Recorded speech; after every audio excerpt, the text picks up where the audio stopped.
Roberts, thank you for joining us. It's my pleasure, David. I wanted to talk to you about this crisis. We have another article with a headline that was written by Daniel McAdams of the Ron Paul Institute, General Breedlove or Dr. Strangelove. I mean, it is like they are pushing this like we have never seen before, trying to push us not only into a revived Cold War, but actually into a nuclear war, trying to push for war with Russia. And of course, CNN was happy about the fact that in their recent survey, they found that they've already got 10% of the Americans who want to go to war with Russia over an airliner that was shot down. Shot down most likely by the United States Yes. controlled puppet government in Kiev. Yeah. Yes, yes. Yes, and what would they have to gain from this? I mean, we just learned within the last 24 hours that the prime minister in Ukraine, most of his cabinet, has resigned. Their coalition has fallen apart. They were losing militarily in that area. So what possible motive could they have to stage a false flag attack or to try to profit from this and make what may have been either it was a false flag or it was a tragic accident, try to turn that into a stage for a war, another Lusitania or another Maine or something? Well, I don't think the Kiev government has anything to gain by it. But it's not an independent government. It's a creation of Washington.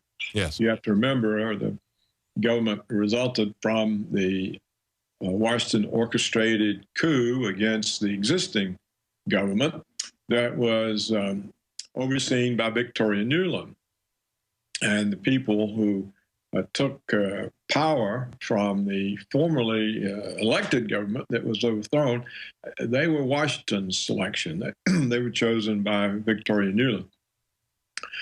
So it's a puppet government, and you can understand that if Washington is trying to cause strategic problems for Russia, and if Washington is trying to break off Russian economic and political relationships with Europe, which have been growing, much to Washington's unease, then having an airliner come down with civilians and blaming Russia and demonizing Russia, that gives Washington pressure to apply to the European countries that are unwilling at this time to follow Washington's policy of imposing sanctions on Russia that would break up the European-Russian economic relationships.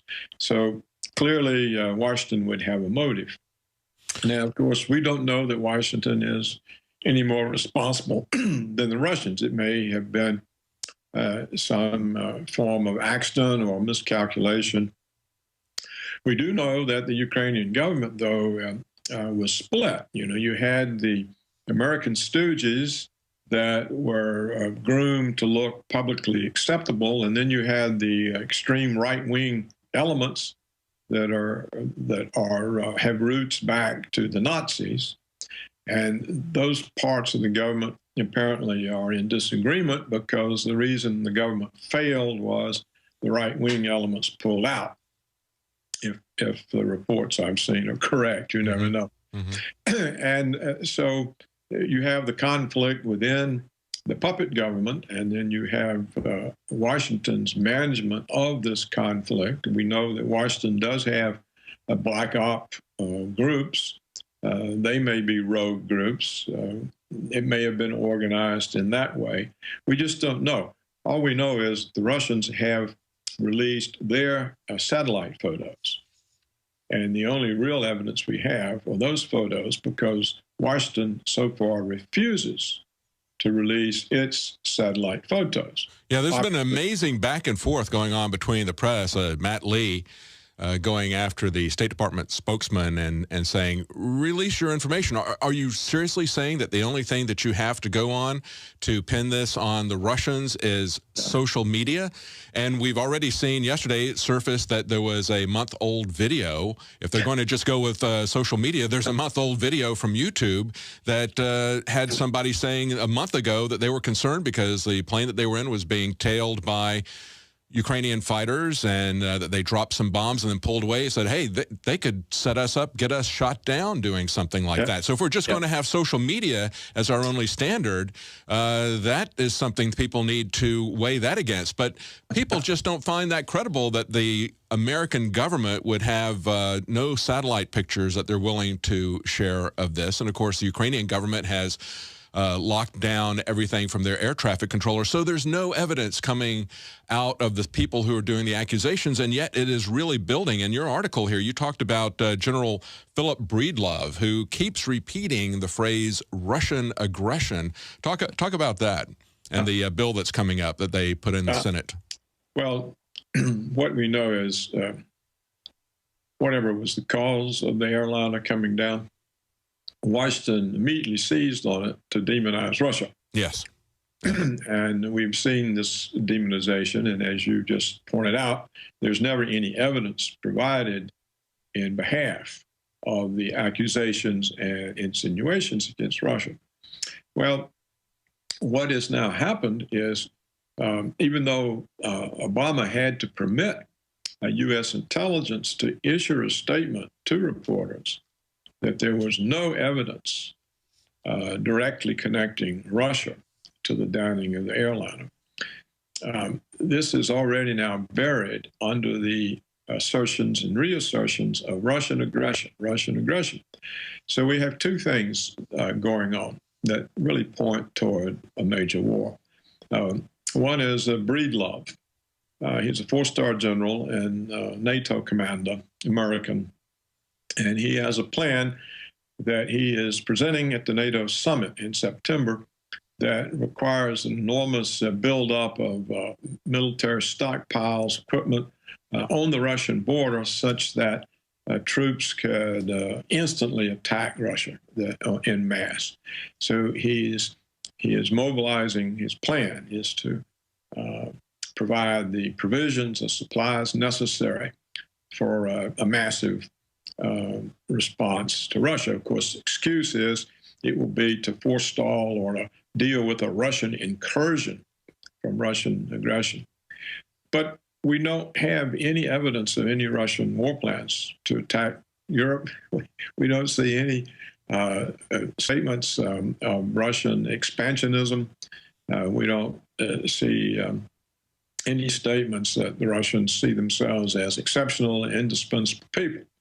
And you know, in light of that, Dr. Roberts, it's even worse than the Cuban Missile Crisis. I mean, we were aggressively trying to expand things at the time, and yet, you know, when the Soviet Union starts moving missiles right up to our country, right there in Cuba, it got pushed back. We're now doing the same thing, even with less reason than the Russians had initially to put missiles in Cuba. We're doing that to the Russians now, and of course, when a journalist told Vladimir Putin in a press conference that, of course, we're not amassing these forces on your border, it doesn't have anything to do with you, he laughed at her. You know, he knows what this is about. Yeah, I hope so. So we have that. And then we have the Senate bill, 2277, I think is the number. And this bill is co-sponsored so far by 22 U.S. senators. And it says that well, what it's about, it's got three titles. I describe it in my column, but it's about equipping NATO, beefing up American military presence on Russian borders, supporting the American-financed NGOs inside Russia, you know, putting more money so that they can be used as fifth columns in the way that they were used in Kiev against the elected government. It's about upping the propaganda about Russia, piping more propaganda into the Russian Federation, and preparing for war. It's essentially about preparing for war. So it matches the Breedlove suggestion. Now, why is this happening? Well, we have information that among policy circles in Washington, there is the belief that at this time, the United States has such a strategic superiority over Russia that the United States can win a nuclear war. The facts are in. The studies are legion. Sodium fluoride and other toxic members of the fluoride family are devastating the health and cognitive ability of the American people. So why are the social engineers adding it to the water? Simple. Dumb down the host population that the parasitic technocracy is feeding on. We may not have been able to get fluoride out of the water supply yet, but we can help to get it out of our bodies. I am extremely excited to announce the exclusive InfoWars Life Fluoride Shield formulation, fusing 6 of the best documented ingredients from around the world to help the body remove not just toxic fluoride residues from the body, but a whole host of toxic substances. Let's take a stand against the globalist by blocking their poisons with Fluoride Shield. I use Fluoride Shield every day. Secure your Fluoride Shield and other pioneering formulations at InfoWarsLife.com today. Let's start cleansing our bodies now and support the InfoWar at the same time. That's InfoWarsLife.com. Welcome back to the Alex Jones Show. I'm David Knight in studio, and I have on the line Dr. Paul Craig Roberts, American economist and columnist, and former Assistant Secretary of the Treasury during the Reagan administration and co-founder of Reaganomics. And Dr. Roberts, just before we went to break, you had a bombshell statement. I want you to repeat that again. We're talking about General Breedlove, and you were saying that you believe that they think they've got a window of opportunity to win a nuclear war here with Russia, that this isn't just about reviving the Cold War for the military-industrial complex's profits, but they actually want to push into a confrontation. It certainly looks like that. But go ahead. I want you to continue with that. If you could restate that, because that's very important. David, this isn't new or anything. In fact, one of the articles is available. It's in the Foreign Affairs, the publication of the Council on Foreign Relations, which is one of the main vehicles where U.S. foreign policy is discussed and worked out. And there's an article there, it's several years old, I don't really remember, in which it explicitly makes clear that the United States has this advantage, that there's a window of opportunity, that the advantage is so great that the United States can initiate war with Russia, win, and be rid of the threat of another global power coming on the scene that could block American hegemony in the world. Mm-hmm. You may know, David, you may know that the Brzezinski Doctrine and the Wolfowitz Doctrine both say that it's imperative on American foreign policy and military strategy to prevent the rise of any other global power. Yes. This is the goal, and that's what works. That's what the Ukraine works into. So, these sorts of things are discussed in Washington, and the same sort of alleged window of opportunity existed during the Cuban Missile Crisis.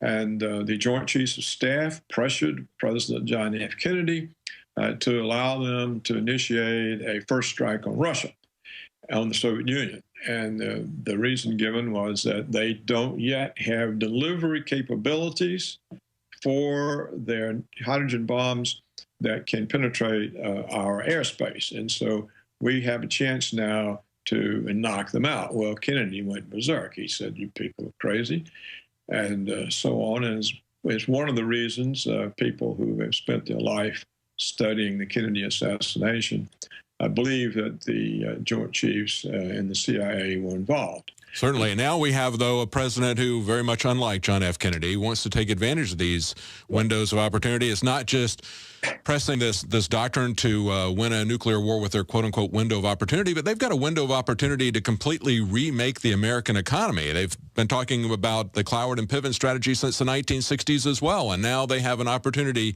to implode the economy with a massive expansion of the entitlement state, and now they're looking to press what they think is their window of opportunity here with the nuclear weapons. Well, David, you can't overlook the fact that I'm sure Obama is being told, look, we missed the chance under Kennedy. We mustn't miss it again. Yeah, exactly. So it's like there's not everything that we consider to be a crisis, and they have created multiple crises throughout the world and in our country. They view every one of those crises, I think, as an opportunity, don't they, Dr. Roberts? That's why they create them. Right? Yeah, that's right. Now, what I think has happened in the Ukraine, and this is important, Putin saw what the American plot was, and he understands that the ability of the United States to act unilaterally in the world really depends on the support Washington has from Europe.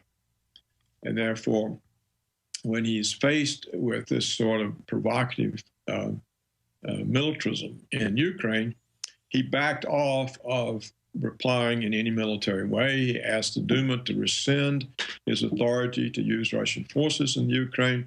And his bet was that by being unprovocative, by being very reasonable, very diplomatic, he can break off Europe from the United States or some major country in the EU, and that this would be the beginning of the unraveling of NATO, and thereby prevent this drive toward nuclear war. We had an article touching on that yesterday, talking about the relationship between Germany and Putin and where that might happen with the BRICS, and whether Germany might be pushed into that, or if that might be even what's behind the NSA surveillance of Germany. The United States believes that they can win a nuclear exchange with Russia. They believe that they have superior force militarily. So Putin's strength is not really that. As you pointed out in the last segment, he went to the Duma and said, I want you to revoke my ability to use force in Ukraine. He's trying to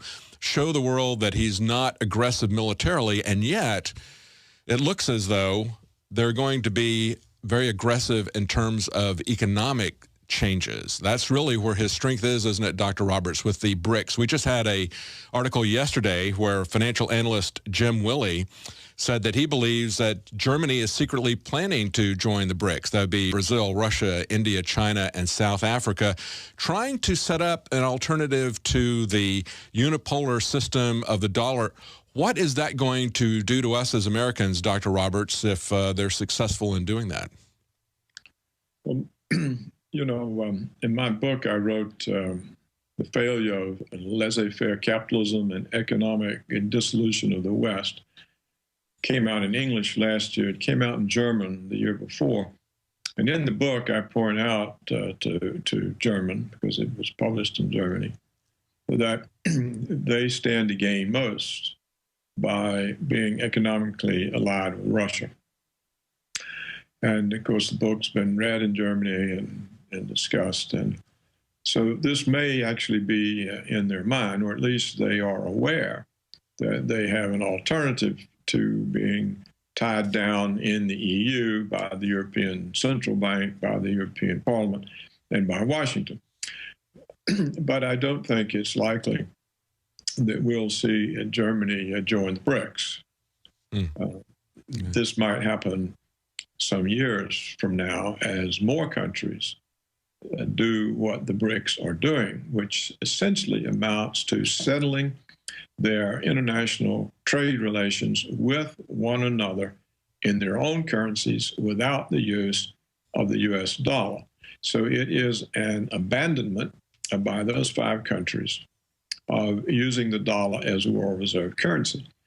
Now, this is likely to spread because there's no need any longer, in my opinion, for a world reserve currency. This was a role necessary after World War II, when every other economy was destroyed. No one had an economy except the United States. And therefore, it had the only currency that was backed by the production of real goods and services. You know, Russia was in ruins, Germany is in ruins, England, France, Japan was in ruins, China was still a third world backwater. And so it was only the dollar that could provide that role. But today you see there are many economies that are doing well, whose own currencies are valuable and are backed by the output of goods and services. And in most cases, by a sounder monetary and fiscal policy. Yeah, yeah. So certainly the case of Germany, right? They can use, well, Germany no longer has its own currency. It got tricked into giving up the mark for the euro. Right, that's right. But it could go back. And so countries can now resolve their trade in their own currencies. And of course, it's cheaper because if you're using the dollar, it means, first of all, you have to pay a foreign exchange transaction to convert your currency into dollars.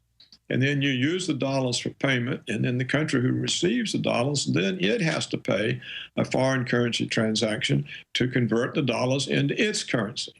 So it greatly lowers cost of settling international accounts to deal in your own currencies and to avoid the dollar. So this may actually happen. It may come about. And of course, if the dollar loses its role, it means the demand for dollars collapses, and so would the exchange value of the dollar. So the United States would become much poorer. People would experience dramatic domestic inflation from the rising price of imports, and Washington would no longer be able to pay its bills by printing money. Yes.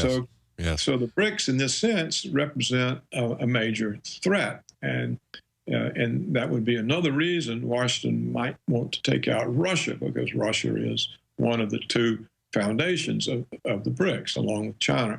But and as this article, I want to point out, as this article said earlier this month, the BRICS announced the creation of a new $100 billion anti-dollar alternative IMF bank that's going to be based in Shanghai, and it will be chaired by Moscow.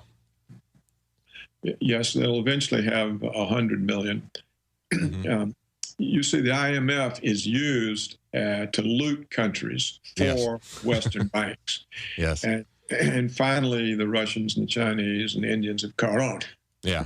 They're going to set up their own looting regime, right, to do that. Yeah, we've been living off of this credit card economy ever since we were able to do that after World War II. As you point out, so many other countries actually have a much sounder economy than we do. So what happens? You said it's going to be massive inflation. We all know that. I mean, just how bad do you think it's going to be? Is it going to be kind of a hyperinflation once the world goes off of the American dollar? I can't predict, but I can predict U.S. living standards will take a big hit. Yes. But this could be long in coming. It doesn't mean it's going to happen this year or next. It could be long in coming. I think that Willis, he sees the direction of things, and of course I see the same directions. But I think he's a little bit premature in the actual happening. But of course, it could happen quickly. Well, one of the things that he mentioned that I thought was interesting was he thought that the NSA spying on Germany was largely out of a paranoia that they might be trying to make some financial move. Now, whether or not that's true, certainly what we have done, what's come to light with the NSA spying, has prepared the German public to want to essentially distance themselves from us. And, of course, we dictate sanctions to them, tell them they have to join with us on our foreign policy. I would imagine that a lot of countries, not just Germany, are getting pretty sick and tired of that. Well, they may be. Actually, one of the main parts of one of the titles of Senate 2277, the bill, is to ensure our integration of the German military into the American military. So clearly there is the intent to put Germany in a position that its military is dependent on American operational procedures and technology and cannot act independently. Mm-hmm. That's what Washington uses NATO to do. It incorporates the militaries of the other countries into it in a way that they are dependent on the communication system controlled by Washington and all the weapon systems and everything else. So in a way, it makes these militaries unable to function outside the American umbrella. So I don't know that, to come back to what we were talking about, that Putin's bet will pan out for him. Instead, what's happening is there's slaughter of these Russian-speaking people who are living in territories that formerly were part of Russia itself, territories that were attached to the Ukraine by various Soviet Communist Party leaders. And this, of course, if it continues and these people continue to be slaughtered the way the Palestinians are being slaughtered in Gaza by the Israeli military, it will tend to turn against Putin inside Russia. Right now, he has very high standing, but at some point, he needs to take action to stop the slaughter of these people who are formerly Russian citizens. Mm-hmm. And if he waits too long, it becomes more difficult, because we've seen the announcement that the United States is now sending military advisors to Ukraine. Now, this is the beginning then of U.S. direct involvement in the conflict. If the advisors, if we follow the Vietnam pattern, yes, next they'll be fighting.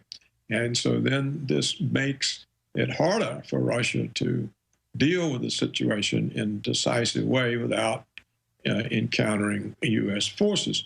Whereas, if Putin had accepted the request for reunification from the Ukrainian provinces the way he did from Crimea, the whole thing would be over with by now, because the Ukraine has no capability of engaging Russian military forces.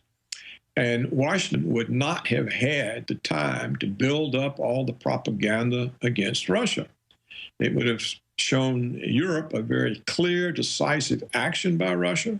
They would see that they don't want part of any American plan that puts them into conflict with such decisive decision-making. And this would have been the end of the crisis. So I think that Putin, he made a reasonable and responsible bet.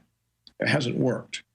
What do you make of the resignation of the prime minister in the Ukraine, Yatsenyuk, and his cabinet, and that coalition falling apart? Do you think that that's going to be a move towards pro-Russian forces, or is that just sweeping out these guys to get somebody in that's going to be more amenable to George Soros and company and State Department? Yes, I don't think Soros has anything to do with it. It's the United States government. Mm-hmm. Look, we don't know what happened. It could just be a tactic, because the parliament did not sign off on 2 of the IMF austerity demands. And what happened, from my understanding, though we don't have any good reports, my understanding is that the right-wing parties in the coalition pulled out. That collapsed the government, and then that led to the resignation of the cabinet and the prime minister. So I think that the initiating factor may have been the withdrawal of the 2 right-wing parties, the 2 parties that are usually said to be neo-Nazi. Mm-hmm. That seemed to have been the collapse, and it seemed to have been disagreement over the austerity that the IMF intended to impose on Ukrainians. Now, how this will come out, I don't know. The ministers that resigned are in favor of the austerity. So whether, and they are the ones that the United States is backing.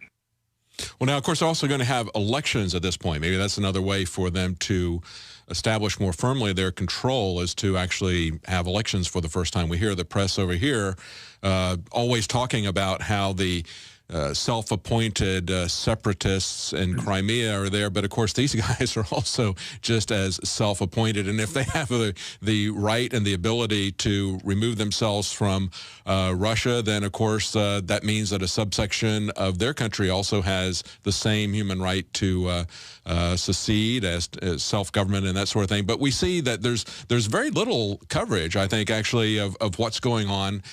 Even the fact that there has been a collapse of the Ukrainian government, that's not really covered much in the news here, even though it's just happened last yesterday. Before. When I heard about it, from the man who runs global research. I quickly went to the news. There was nothing in the New York Times, nothing on CNN. That's right. Nothing on BBC.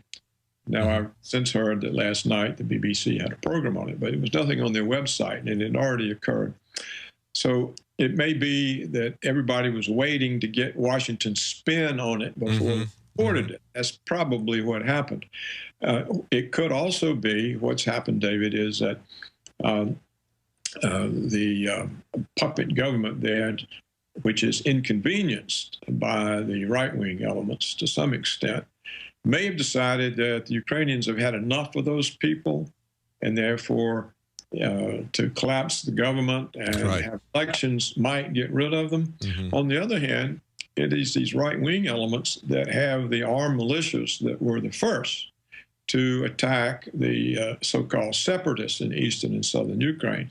So it looks like they are a fairly well-organized group, and so I don't know whether they can be got rid of or not. It might work the other way. It's interesting to see how differently they covered it versus the plane crash. Immediately, CNN was showing pictures. They knew exactly what missile it was, and they had graphics showing. It looked like they had a tank with these Buk missiles on it right in the studio because they'd superimposed it there with a green screen. And so they were immediately on all of this and immediately had identified that it was Vladimir Putin essentially that was doing this. But they were very quiet about the fact that the Ukraine government has essentially collapsed in its coalition. I guess they don't want a narrative that's going to make the Ukrainian government look weak or illegitimate. They want to make it look as legitimate as possible. Well, I think the media is just waiting for Washington's spin. And as you said, they were completely ready, on cue, to blame Russia about the airliner. And that makes it look orchestrated. Yes, absolutely. Well, thank you so much, Dr. Roberts. Again, this is Dr. Paul Craig Roberts, American economist, Assistant Secretary of the Treasury. His website is paulcraigroberts.org, and his most recent book is entitled How America Was Lost. His article is up on Infowars.com talking about the so-called crisis that has been orchestrated, now an opportunity to escalate the tensions between the West and